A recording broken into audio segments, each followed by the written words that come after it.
প্রিয় দর্শক, আজকের এই ভিডিওটিতে আমরা আলোচনা করব মানুষের চামড়া দিয়ে বাঁধানো কিছু বই বা পুস্তকের সম্পর্কে। মধ্যযুগের বর্বর ইউরোপে ক্যাথলিক ধর্মদ্রোহের শাস্তির একটি ছিল জীবন্ত মানুষের শরীর থেকে চামড়া ছিলে ফেলা। অনেক দেশে ইনকুইজিশনের বিচারে জীবন্ত পুড়িয়ে মারার পাশাপাশি শাস্তি হিসেবে শরীরের চামড়া তুলে সেখানে লবণ ছিটিয়ে দেওয়া হতো। জলদস্যু পর্তুগিজরা নানা দেশ থেকে মানুষ ধরে দাস হিসেবে বিক্রি করার সময় তাদের হাতের তালু ফুটো করে তার ভেতরে দড়ি কিংবা বেতের ছিলা ভরে টেনে আনত।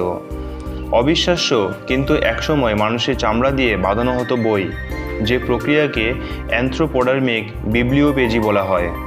বিশ্বের বিভিন্ন লাইব্রেরিতে মানুষের চামড়ায় বাঁধানো 47টি বইয়ের খবর পাওয়া যায়। এখন পর্যন্ত 32টি বই পেপটাইড মাস ফিঙ্গারপ্রিন্টিং এবং ম্যাট্রিক্স অ্যাসিস্টেড লেজার আয়োনাইজেশন পরীক্ষা করে জানা যায় 18টি বই মানুষের চামড়া দিয়ে বাঁধানো, বাকিগুলো বাঁধানো হয়েছে বিভিন্ন প্রাণীর চামড়ায়। হার্ভার্ড বিশ্ববিদ্যালয়ের হুটন লাইব্রেরিতে সংরক্ষিত the destiny of the soul বা মৃত্যুর পরের জীবন নামের বইটির মলাট মানুষের চামড়ায় তৈরি। বইটি আত্মা সম্পর্কিত একগুচ্ছ প্রবন্ধের সমষ্টি।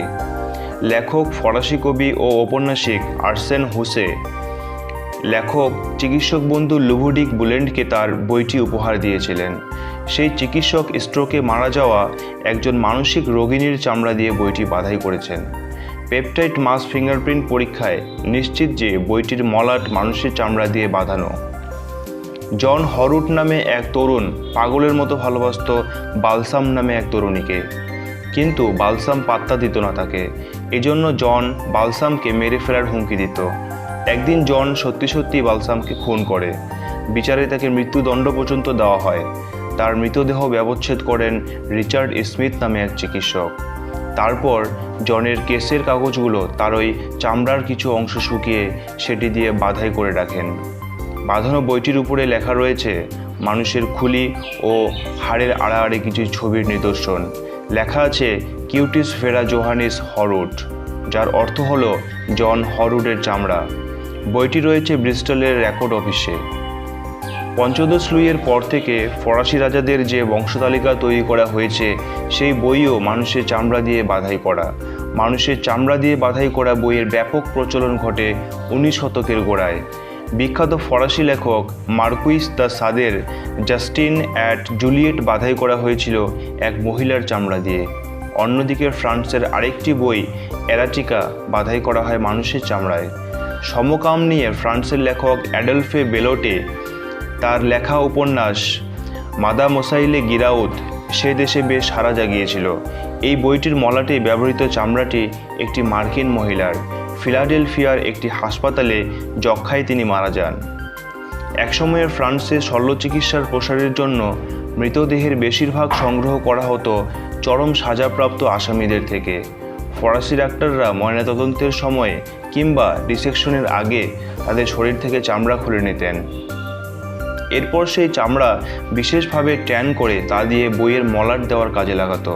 প্রসঙ্গত উইলিয়াম বার্গের কথা বলা যেতে পারে, যার চামড়া দিয়ে বাঁধাই করা হয়েছিল একটি পকেট সাইজের বই। ডাক্তারদের কাছে মরা মানুষ বিক্রি করে টাকা পাওয়ার লোভে সে একজন সিরিয়াল কিলারে পরিণত হয়েছিল। সেই লোভে বার্গ মানুষ হত্যা করে তাদের বিক্রি করত বিভিন্ন ডাক্তারের কাছে। তারপর ধরা পড়ার পর তার মৃত্যুদণ্ড হয়।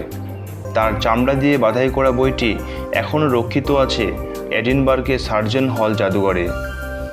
মিশেল ফুকো তার দি বার্থ অব দি ক্লিনিক বইতে মানুষের চামড়া দিয়ে বই বাঁধাই ও তাতে ডাক্তারদের ভূমিকা প্রসঙ্গে দেখিয়েছেন ফরাসি বিপ্লবের পর ডাক্তাররা চিকিৎসা শাস্ত্রের যেমন অনেক উন্নতি ঘটিয়েছেন, পাশাপাশি তারা একের পর এক চিকিৎসা করতে করতে বিরক্ত হয়ে রোগীদের মানুষ না ভেবে ডিসএম্বডিয়েড সিমটম কিংবা সমাজের রুগন অঙ্গ মনে করতেন। মানুষের চামড়া দিয়ে বই বাঁধাই এমনই চিন্তার প্রতিফলন।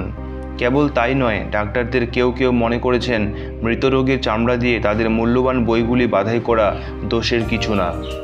1789 সাল নাগাদ declaration of the rights of man and citizen ঘোষণার পর 1793 সাল নাগাদ ফ্রান্সের সংবিধান সংশোধন হলে মানুষের চামড়ায় বই বাঁধাই বন্ধ হয়। মানুষের অঙ্গ দিয়ে তৈরি কিছু কার্যত অনৈতিক ও অমানবিকতার স্মারক, ফলত মানুষের চামড়ায় বাঁধানো বই আর সব বইয়ের মতো সেলফে রাখার বৈধতা হারায়।